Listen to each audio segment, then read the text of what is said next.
To start off, Chris, first of all, thank you for your time, man. Because I know you're Yeah, very busy, so thank you for your time. of course. Now, one thing that I feel has been a constant throughout your career, because obviously you started, at least from what we all know, you started off as a stand-up comedian, had a lot of success there, then worked as a producer, and then were even a WWF writer at one point. Jumped into obviously becoming a movie pundit, working for outlets like AMC, Collider, Fandango, obviously the Schmoes Know. But the one constant is that comedy has always been involved in one way or another. If you watch any Schmoes show, there's laughs to be had. So I wanted to ask you, when was the first time that you realized that you had the ability to make people laugh? I would say it was when I was very young, and it wasn't even necessarily the ability as much as it was like a fallback crutch because I was kind of an awkward kid in school, and my way was that I had to, in order to stand out, I had to make people laugh. So I was the class clown, and I would do certain things and make certain jokes when I shouldn't be, and things though I am still proud of to this day. People from my class in eighth grade still remember, so that's good. I got that going for me. So that was, it was just like I said, it was just something that I knew. It was just, you learn timing, and I learned timing through fifth to eighth grade. And just that's pretty much, I don't know what it was. And my dad and my uncles are very funny, and I would watch them, and I'd watch them at parties, and I'd see everybody laughing, and I'd watch them, and I'd say, okay, well, you'd look at the timing of what my uncles would do and what my dad would do, and how they would wait. They wouldn't step over each other. Someone would say something, they would fire back, and I'm like, oh, I want to do that. And I wasn't very good at it, but I would test myself and start doing that in class. And again, I was very curious. So from a very young age, you kind of already knew, like, hey, I had this ability to make people laugh. And was it always something that kind of helped you in life in general? Because I feel like one thing that people always have difficulties with in the industry in general or in any job sphere is breaking the ice. And you have the ability, I guess, with humor to be able to kind of break the ice with anybody. Yeah, I mean it's like a weird, superpower that doesn't work sometimes, and and that's kind of how I've always felt. And like anything else, though, like any muscle, the more you work on it, the better the stronger it becomes. And that was certainly true when I started doing stand up. That I was able to kind of hone that, and learn that, and go to. And the only school to go to is the stage, and continue to do that. But yeah, I just had that thing where I'd rely on it, and I still to the, it's so funny because my friend had this joke about it. He's like, when you first start dating someone, and they say, "Oh, you're so funny," and then when you're with that person for 6 months, a year, it's like, "Why is everything such a joke? Everything's a joke. Everything's a joke to you." I was like, "Well, that's what you fell in love with." Yeah, but it gets old. You can be serious sometimes.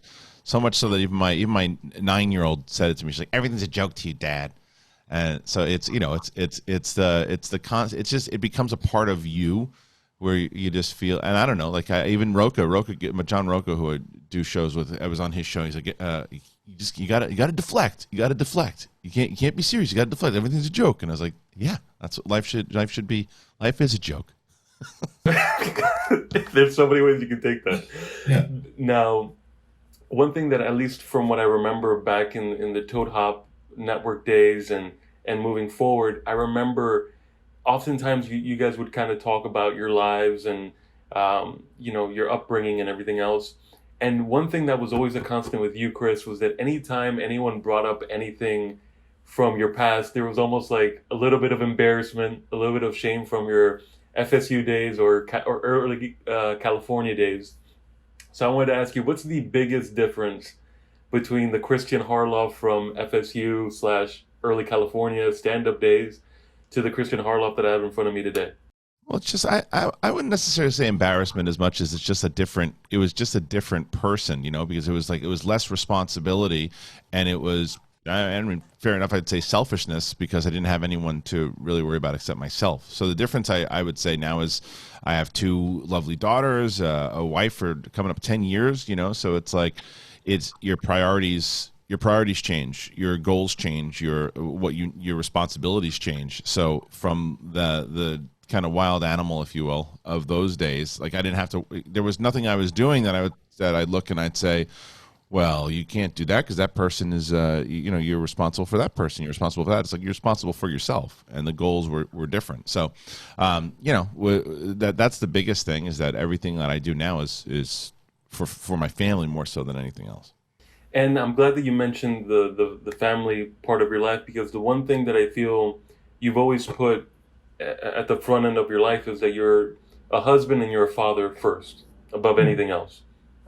But I feel to get to the point that you got to in your career, whether it was, hustling to get the Schmoes Know to where it is today, finding the positions that you found throughout your career, there has to be, like you said, a little bit of selfishness where you are focused on yourself to get yourself to where you want to.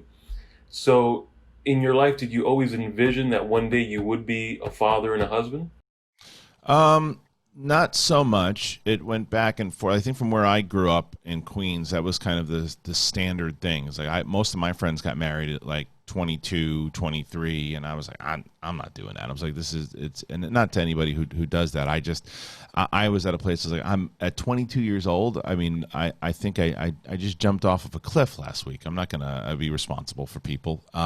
So I knew that that's just not something I wanted to do. And I even when I would, and I think that, and a lot of times, whether this is right or wrong, I think people just jump into relationships and marriage because they're supposed to, and that they feel like, oh, well, everybody else do it, and I'm getting older, and I need to do it, so they settle. I never wanted to do that, and I'm proud to say that I didn't do that. And as I was getting, I was dating, and I had met my now wife, and I remember saying to her, I don't really believe in marriage, and she's like, well, I do. So it's either you're either gonna stay or you're gonna go, but I got to let you know, like, straight up. And I had to say to myself, is she worth it? And she definitely was. So here we are 10 years later. And again, touching on a little bit of what you guys used to talk about in the old episodes, was that one thing that was kind of talked about was that in your early days you were very much, to quote unquote, a bit of a player during your early stand-up days. See, that's a word that I don't know. I don't. Yeah, I think that I'd always pushed back on that, because what I would say was that, to me, I don't know. It just depends, because it's like I was always very upfront. I was very upfront. I had a friend who would be dating like 3 different people at the same time, and they didn't know about it, and they didn't do this, and I was always upfront, where if someone said to me straight up, is this going anywhere? And I said, well, I'm not really looking for anything, or this is what it is, and they had those kind of conversations, and a lot of those times people would say the same thing. I'm not looking for anything either. So it was that was what I was very upfront about it, and I was also, people knew that, oh, that guy's just concentrated on on making the next steps. So it's either that's what this is. People knew that. So that's kind of more so what it was, because I didn't have any intention of being in anything except trying to move to that next step. Okay.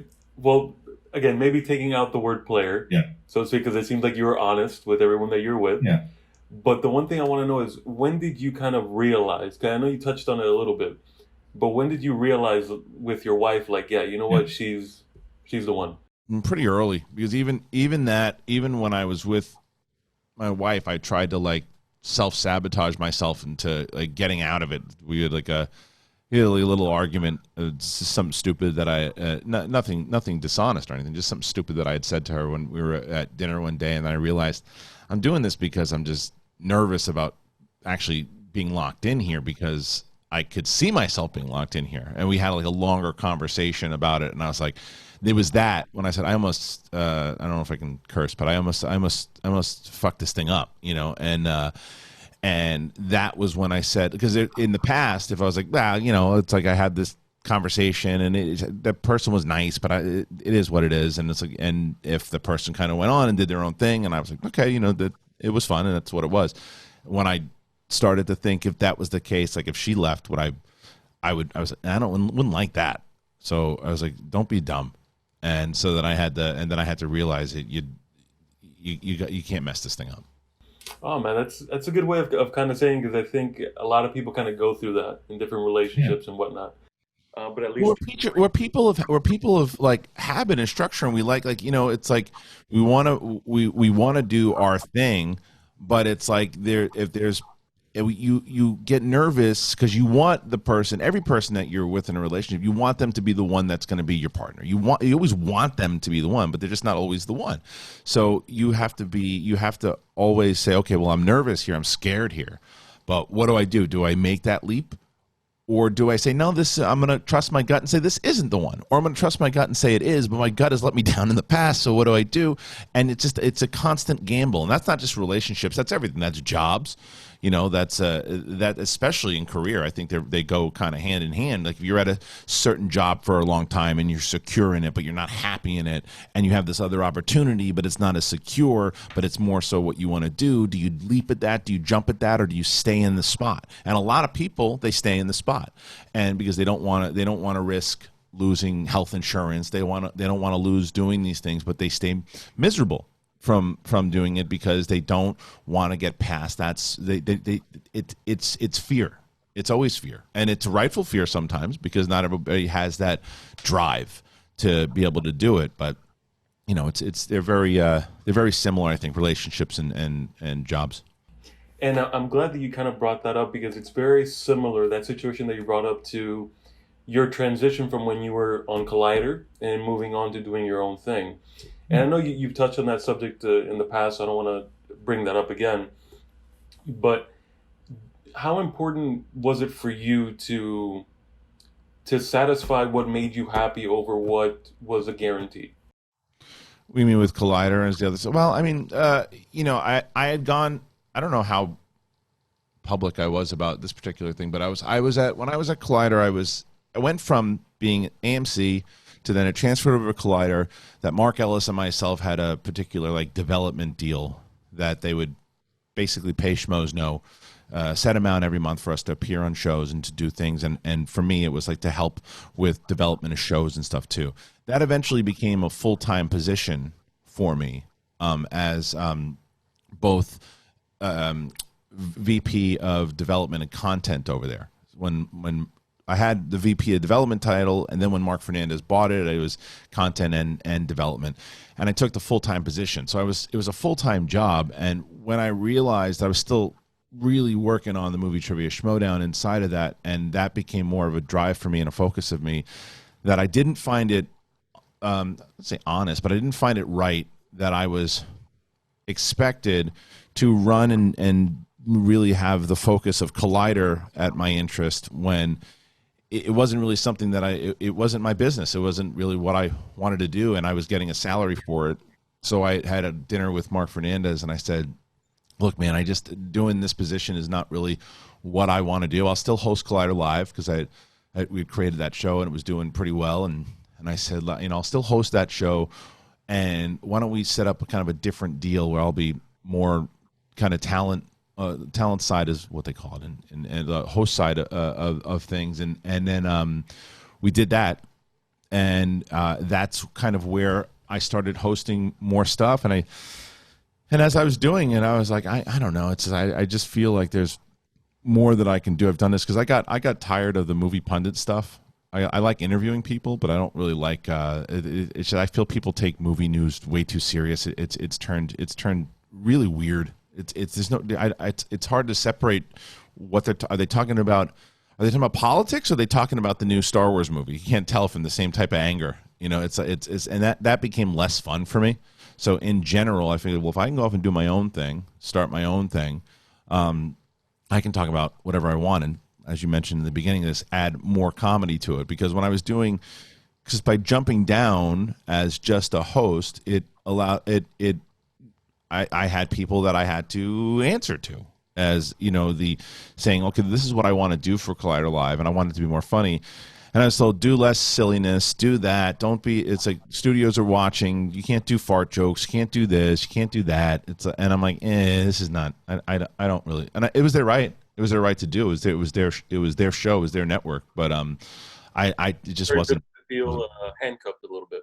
Yeah, it's just it was, and again, it was their right. It was absolutely their right. They wanted to focus more so on having on how the studios take and we were getting great guests, and I that's why I didn't think it really hurt because we were still getting as many guests with or without the silly humor. But I like I said, I wanted to do it on my own, and I wanted to run my own thing. So that's kind of ultimately where it landed. Absolutely. Now, Chris, I know we're running a little bit close. We got like about 5 more minutes. The last thing I wanted to ask you, because I have a ton of questions to ask you, but I guess we can set this up for maybe another day in the future. Sure. But one question that I definitely wanted to ask you was, when I look at the Schmoes from when I at least started watching, which was like around 2012, Mhm. all the way to now, we've seen so many different personalities come up. You, Mark, Josh, Ken, Roca, Perry. The list goes on and on. Yeah.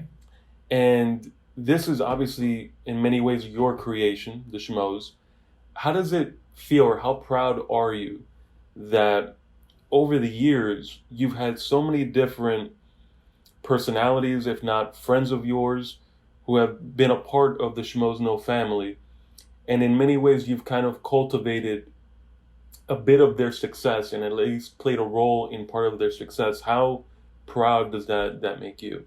Oh, I mean, extremely. I mean, it's especially when I mean, for all those people, because it's your responsibility as creator to give people the platform, and it's their responsibility to use that platform and make their own thing work, right? You look at someone like Josh McCouga, who went on to be he was the guy in the background who used to just tweet, and now he's hosting shows for the History Channel, and he's doing, and and he's there's so much more that guy is going to do and can do. And same thing with I mean, you look at a lot of the Ken Knapsack, who's gone on to do a lot of great things, and Tiffany Smith, who is just I remember when we found Tiffany, and Tiffany she played Meghan Markle in a movie, it's Alicia Malone.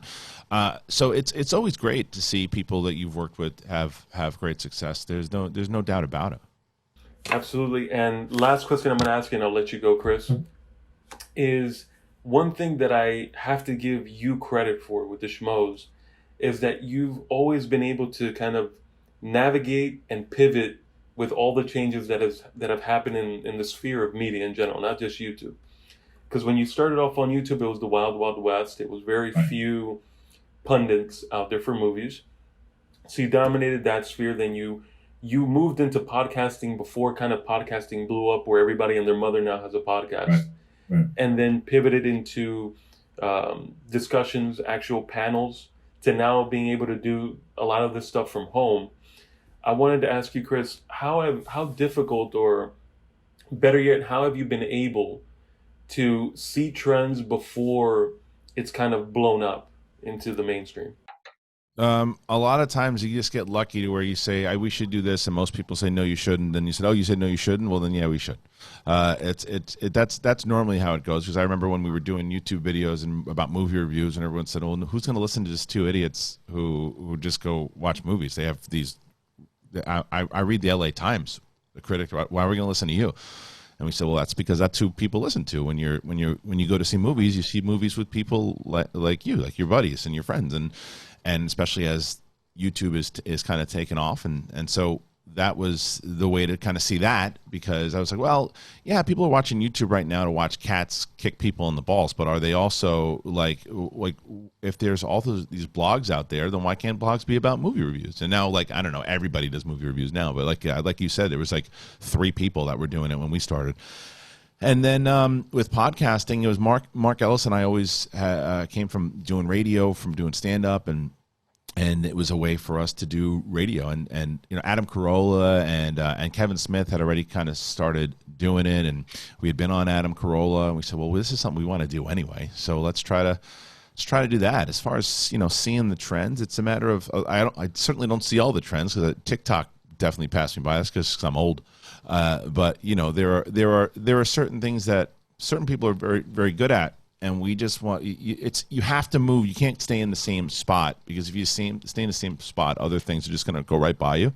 And that's why I said to you, I am always humbled that people give a crap what I think about movies and things of that nature and want to hear my take on Star Wars all the time and that. It's like that just is a thing that I used to do, and I'll still kind of throw in my opinion and stuff there too. I just don't have an interest the way that I used to of breaking down movie news and movie stories all the time. It's just not. It to me. That's like, okay, I did that. It was a lot of fun, and now what's the next thing? And that's why I think that for me, the movie trivia Schmoedown is like something now nobody does. And the way and if you look at it, the only other movie trivia shows out there are leagues that started because they watched our show. Like there's tons of different leagues out there now, but they all started. They'll tell you, no, we're so different from the Schmoedown. It's like, yeah, but you started because of the Schmoedown, and that's kind of what we're proud of now, because we have the UFC of movie trivia, and now that's something that I'm really proud of, and that we're continuing to build every day.